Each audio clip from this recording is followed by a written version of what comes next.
Hi, my name is Ayanna, and I am a robotics inventor, a robot designer extraordinaire. We were all children once.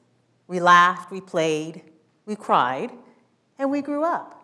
But many of us do not understand what it's like growing up living with a disability, to live in a world that is not designed for us. In the United States alone, there are over 6 million children with a disability, and many of them are offered an opportunity for therapy and rehabilitation. It's one of the reasons why therapy for kids is a $1.6 billion industry, to try to ensure that the needs of our kids are met.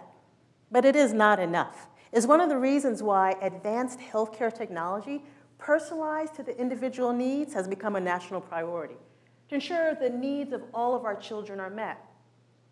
But we have a challenge. Due to limited clinical visits, a lot of children are not offered the opportunity to see the clinicians at a regular basis. And when kids are going back to the home and they're supposed to interact and do their therapy exercises, there is a high rate of noncompliance. There is a high rate of not doing the therapy exercises, mainly because the technology is not there. The technology is not available to do therapy in the home at an affordable cost that is accessible to all kids. So what is the solution? Robotics, of course. So robots are natural. All kids, whether they have a special need or not, enjoy robotic systems, enjoy interacting and playing with them as if they're playmates. And so we don't have to try to fix and say, oh, we're going to design a robot therapist. Robots are naturally engaging, and robots don't get bored. So a robot can come in with a child and interact with the child one-on-one, over and over and over again, doing the same thing, repetition, and not get bored with the child. This is good. This is what's required for therapy. So there's the solution. I just take my robot, put it in the home environment, and voila, I have a solution. But it takes more than that. Every child with a disability has a differing need. Every child that comes in has different needs, different abilities, different challenges. And so I can't just take a robot and put it in the home and say it'll work for everyone. That does not exist. Understanding the needs of the child, their abilities, both physical and cognitive, is a challenge. Understanding the needs of the clinician. What is it that the clinician is trying to interact with and trying to do with the child is difficult. And of course, you have the parent who is the in-between the clinician and the child. So how do you design robotic technology that is adaptable to the needs of all kids? You have to ensure robots are personable. You have to ensure that we can design robots that can personally adapt and interact to the needs of the child.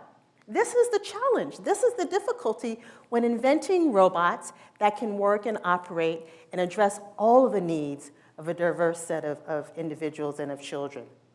So what does this look like? So kids play. Every child plays. Every child enjoys play. But what is this play concept? What is the technical definition of play? I can take 5 kids, I put them in a room, and I say play.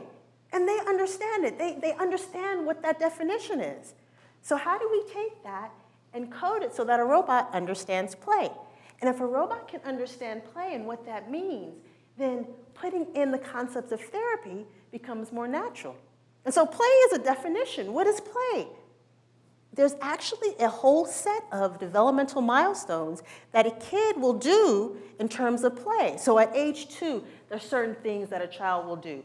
By the time a child is 5, they should be sharing and interacting with their peers. By the time they are 10, they should be more advanced in how they operate and interact with the world. So there's actually milestones that most children go through that a robot can actually come up with a dictionary of terms of what is play. And so part of the process of getting a robot to be personalized to the needs of the child is, 1, understanding what a child is doing as they're playing, understanding these operations. If I'm playing and I'm putting blocks together, a robot should come and start putting blocks together. It shouldn't come and say, hey, I want to play with the car. That violates the definition of play. And so part of it is understanding what play is and making it so that it's technically understandable in terms of a set of rules. And so for a child and a robot to interact together, the robot has to understand this whole concept of play. So that's the child interaction. It has to be fun and engaging and play with the child. On the clinician part, the clinician just doesn't want a robot that plays. They can go to Target and buy a robot. They need to understand and design a robot that they can put in the therapy objectives. So as a clinician, if I interact with the robot and I want the robot to, say, do turn taking, I can do this.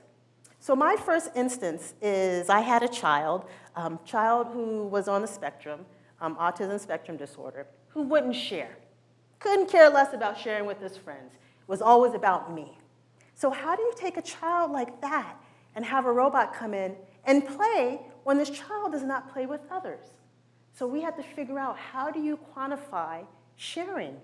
What is the method to say how many times did they actually pass over the toy versus not?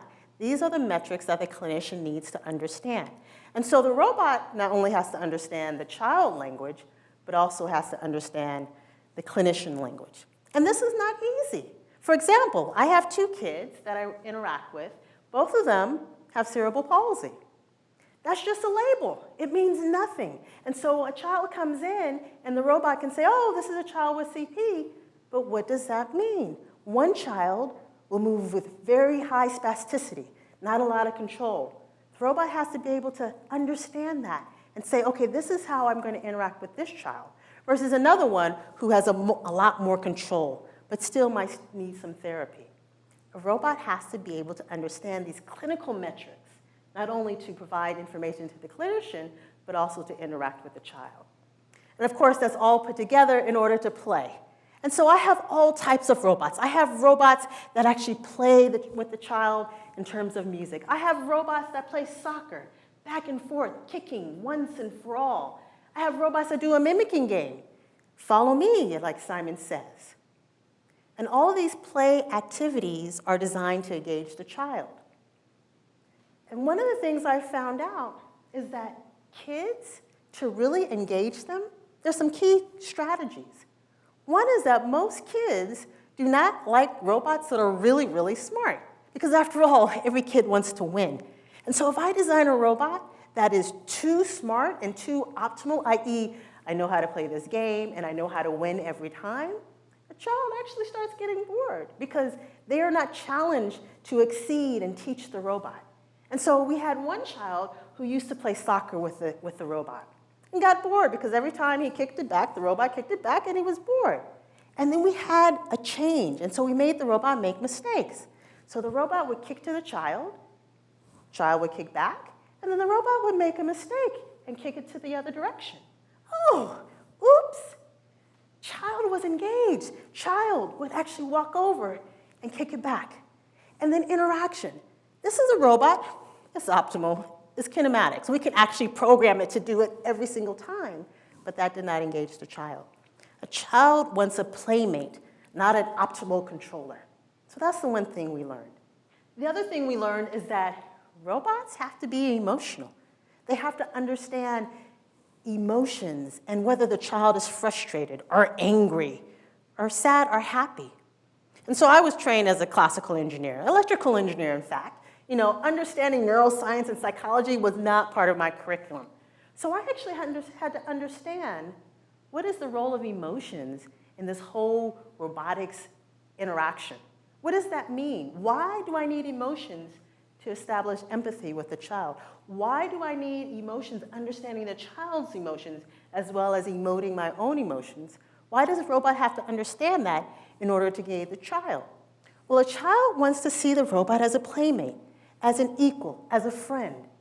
And so the robot has to exhibit the same kind of emotions. Be happy when they win together. Be sad when the game is lost. And in that way, the child sees the robot as a playmate, not as a therapist, not as a clinician, not as a parent, but as a playmate that the child can interact with. And so having happiness and frustration and sadness, we actually have to encode these and understand what they are and why they are needed and why they are important. And so you put them all together and you have these interactions and you have these children playing with the robots and you're doing this therapy, and it is so amazing and it's such an awesome feeling. In fact, one of my most memorable moments, we were doing a robot interaction, and it was a child with autism, wouldn't share. Halfway through the session, the child, again, slightly inappropriate, was at the robot's face going, "It's your turn, it's your turn." The clinician, you should have seen her face. Her face was like so surprised. She's like, oh, he's sharing. Amazing experience with a robot playmate that emotes emotions and is not quite optimal.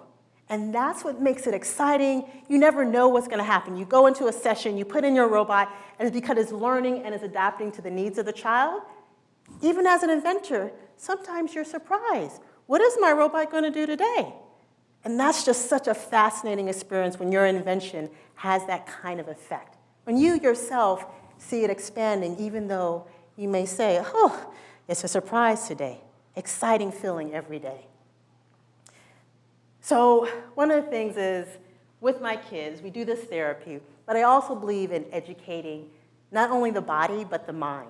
And so all of my kids, we provide them opportunities to also get trained in education. So one of the things about providing therapy opportunities for robotic systems and inventions is also teaching these kids that they can also invent their own solutions to address the challenges of their world. And so we do robot programming camps. We teach them computer science and understanding how they themselves have the power to change the world through the programming and the computer science and the engineering. And it's one of the amazing things is that I see the therapy, I see them changing in terms of their development and their physical, and then I can see them changing in terms of their mind. And it's an amazing experience to see both the research and the educational aspects. So what does the future hold? What's the next step? So there's been a lot of news about robots and AI taking over the world. And I believe that robots have a direct place in this world of therapy, especially for children. It empowers them to really have a difference. It empowers them to make a difference and come up to what they are capable of. And so my conclusion of where are robots and where are we going with this whole area of invention is robots and children will always just be friends. Thank you.